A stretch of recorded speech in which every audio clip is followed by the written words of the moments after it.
A threat, but it's also an opportunity for economies, for developed economies.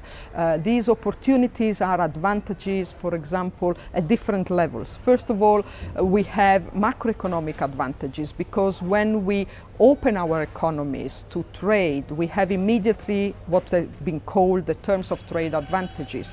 We import from developing countries goods, and in this period intermediate goods that are produced at lower costs, and this means that they are sold at lower prices, and this protects our inflation rates. So we have really a deflationary effect that is put in place thanks to this globalization effect processes. But then we have also other kinds of advantages. For example, we have a natural selection of the most efficient firms, because when competition increases, firms that remain on the market are the more effective, the more efficient, the more productive, and you can do nothing about that. There is let's say a natural selection, and you will end up by having the most efficient firms still present in the market. These are advantages that can be, let's say, highlighted.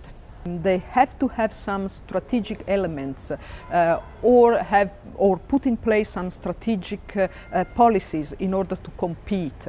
And these elements that have to be present are, for example, the capacity of the industrial tissue to adjust to the new rules of the markets.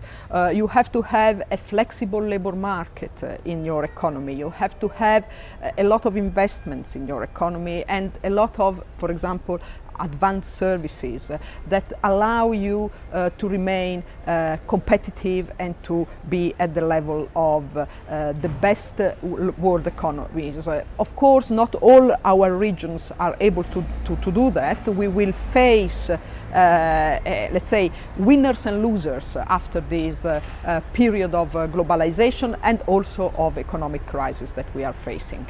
There will be winners and losers, and I expect that the winners will be the strongest regions that we have at present, where there are more, let's say, advanced activities already present in the areas, like our capital regions. So in any case, we will have to, Europe in general will have to face competition with its champions, and this means that disparities, regional disparities, will inevitably widen.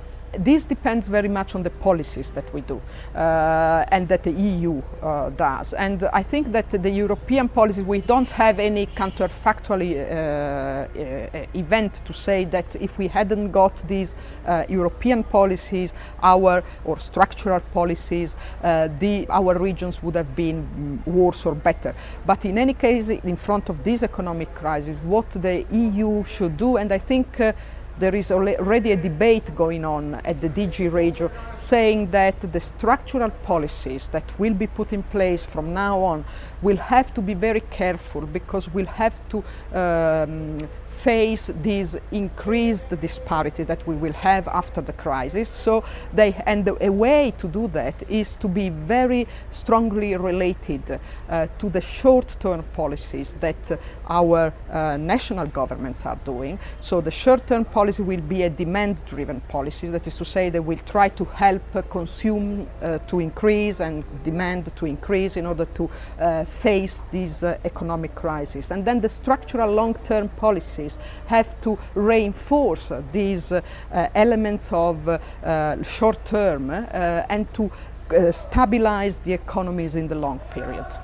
The Regional Science Association International is a worldwide association which is able to, let's say, make people and scientists at the regional level meeting each other and facing and confronting the problems, methodological problems, theoretical projects, but also policy aspects. We are able to meet all people that are, let's say, experts in these fields, and this network, this worldwide network, is extremely important to keep, let's say, scientists together and to bring forward not only the scientific knowledge but also the policy-oriented knowledge that we have in this field. So as far as I know, the Regional Science Society International is the only international body which has more than 5,000 individual members all over the world,